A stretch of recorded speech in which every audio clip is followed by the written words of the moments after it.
जय हिंद साथियों, आप लोग कैसे हैं? उम्मीद करता हूं कि आप लोग बहुत ही बढ़िया होंगे। ठीक है, तो आज की इस वीडियो में हम लोग क्लास ट्वेल्थ के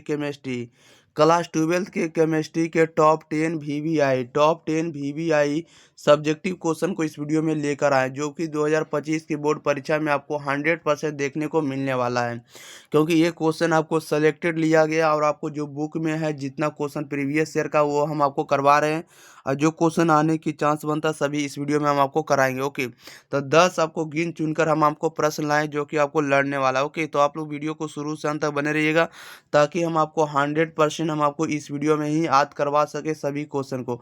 एग्जाम में आप लोग को जाकर ओनली छाप देना है। ओके, ताकि आप केमिस्ट्री में बढ़िया स्कोर कर सके। और आप लोगों को साइंस के जितने भी स्ट्रीम हैं सभी तरह का हम आपको वीडियो दे चुके हैं। साइंस में आपको फिजिक्स पढ़ना है, केमिस्ट्री पढ़ना है, बायो पढ़ना है, इसके बाद हिंदी पढ़ना, मैथ पढ़ना है।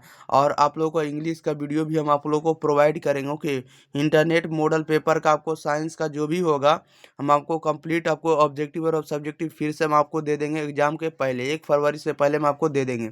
इसलिए आप लोग जाकर जो वीडियो पढ़ा हुआ है उसको भी आप लोग जाकर जरूर देखिए। ओके, क्योंकि बढ़िया स्कोर करना है तो आप लोगों को किताब से जरूर पढ़ना होगा। चलिए, तो स्टार्ट करते हैं। ज़्यादा विलम्ब ना करेंगे, तब तक के लिए आप लोग एक बार वीडियो को अपने भाई बहन के पास शेयर कर दिए। और चैनल को अगर आप लोग सब्सक्राइब नहीं किए तो चैनल को प्लीज़ सब्सक्राइब जरूर कर लेंगे। ओके, चलिए स्टार्ट करते हैं क्वेश्चन नंबर 1 की ओर। आप लोग ध्यान पूर्वक सुनिएगा कि क्वेश्चन किस तरह से पूछेगा, कैसे पूछेगा, क्या पूछ सकता है, क्या इसमें ऐड करेगा। ओके, पहला नंबर जो क्वेश्चन आपको है, कह रहा है कि परिसारक दाब क्या है। ये तो पहला क्वेश्चन है, कह रहा है परिसारक दाब क्या है। या तो पूछेगा कि प्रसरण दाब क्या है, प्रसरण दाब भी लिखेगा। या पूछेगा कि प्रसरणी दाब से आप क्या समझते हैं, प्रसरण दाब से आप क्या समझते हैं। प्रसरण दाब को परिभाषित करें। परिसारक दाब से किसे कहते हैं, परिसारक दाब का वर्णन करें। परिसरणी दाब का वर्णन करें। परिसरण दाब का संक्षिप्त वर्णन करें। कई एक प्रकार से क्वेश्चन पूछ सकता है, तो आपको मात्र यही देखना कि परिसारक लिखा है कि प्रसरणी लिखना है, फिर भी यही परिभाषा देना है। क्योंकि नाम अलग अलग हो सकता है, परिभाषा चेंज नहीं होता है। ओके, याद रखिएगा।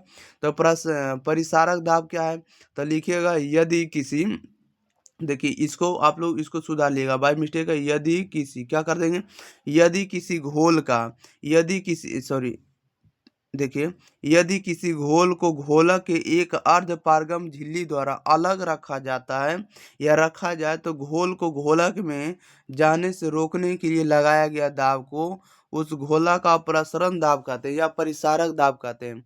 देखिएगा यहाँ पर जो लिखा हुआ है ये थोड़ा मिस्टेक आ गया है, छप गया, मिसप्रिंट है कि इसको यदि कर दिएगा और इसको किसी कर दिएगा। तो यदि किसी घोल को घोलक के एक अर्ध पारगम्य झिल्ली द्वारा अलग रखा जाए तो घोल को घोलक में जाने से रोकने के लिए लगाया गया दाब, लगाया गया प्रेशर, उस घोलक का प्रसरण दाब कहते हैं। क्या कहते हैं? प्रसरण दाब कहते हैं, एटमॉस्फेरिक प्रेशर कहते हैं या ऑस्मोसिक प्रेशर कहते हैं।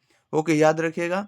चलिए, फर्स्ट नंबर याद हो गया। फिर से एक बार रिपीट कर देते हैं। यदि किसी घोल को घोलक में एक अर्ध पारगम झिल्ली द्वारा अलग रखा जाए तो घोलक को घोल में जाने से रोकने के लिए ये लगाया गया दाब को प्रसरण दाब कहते हैं या परिसारक दाब कहते हैं।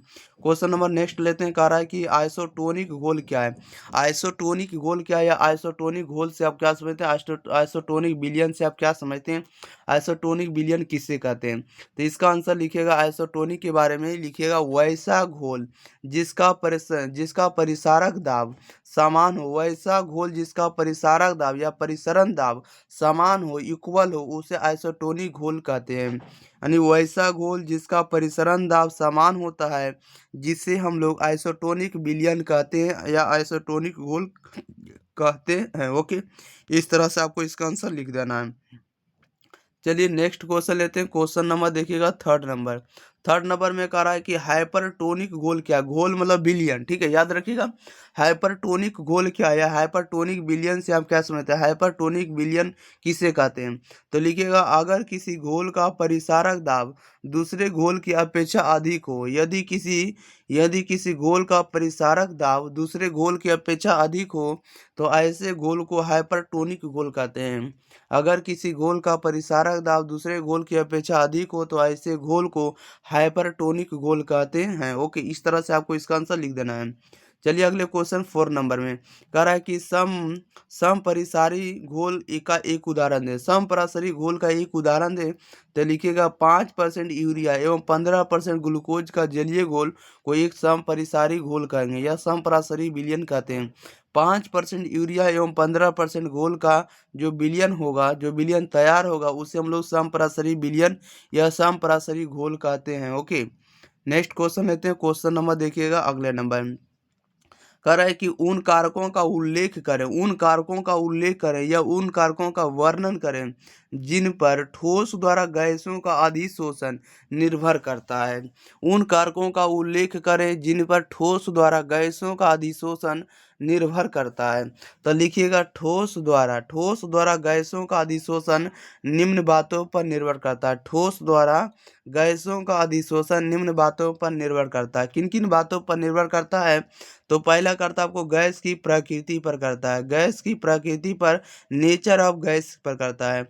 और इसके बाद करता है ठोस की प्रकृति पर, नेचर ऑफ सॉलिड पर करता है। ठोस का पृष्ठीय क्षेत्रफल पर, ठोस के का किस पर करता है? तो पृष्ठीय क्षेत्रफल पर है, या तो कह सकते हैं सरफेस एरिया ऑफ सॉलिड पर करता है। गैस के दाब पर करता है, प्रेशर ऑफ गैसेस पर करता है। ओके, तापमान पर करता है, टेम्परेचर पर करता है। और आपको अधिशोषण की सक्रियता पर करता है। किस पर करता है? अधिशोषण की सक्रियता पर करता है। लिखिएगा, देखिए इस तरह से आपको लिखना होगा। लिखिएगा, अगर क्वेश्चन पूछेगा कि उन कारकों का उल्लेख करें जिन पर ठोस द्वारा गैसों का अधिशोषण निर्भर करता है, यानी गैसों का जो अधिशोषण होता है किन किन बातों पर निर्भर करता है, उनका लिखें या वर्णन करें या उल्लेख करें। तो लिखिएगा ठोस द्वारा गैसों का जो अधिशोषण है निम्नलिखित बातों पर निर्भर करता है। पहले गैस की प्रकृति पर, ठोस की प्रकृति पर, ठोस का पृष्ठीय क्षेत्रफल पर, गैस का दाब पर, तापमान पर और अधिशोषण की सक्रियता पर निर्भर करता है। ओके, चलिए भी क्वेश्चन आप लोगों को याद हो गया। क्वेश्चन नंबर नेक्स्ट लेते हैं। कह रहा है कि क्या होता है जब कोलाइडी विलयन का अपोहन किया जाता है? क्या होता है जब कोलाइडी विलयन का अपोहन किया जाता है? तो लिखिए कोलाइडी विलयन का अस्थायी तत्व उसमें उपस्थित वैद्युत अपघट्य पर निर्भर करता है। अपोहन से इन्हें हटा लिया जाता है तो इसके परिणाम स्वरूप कोलाइडी विलयन अस्थायी हो जाता है और स्कंदन में परिवर्तित हो जाता है, जिसे हम लोग क्या कहेंगे? अपोहन कहेंगे। ओके, यानी अगर आपसे पूछा जाएगा क्या कारण है या क्या होता है जब कोलाइडी विलयन का अपोहन किया जाता है, लिखिएगा कोलाइडी विलयन का अस्थायी तत्व उसमें उपस्थित वैद्युत अपघट्य पर निर्भर करता है।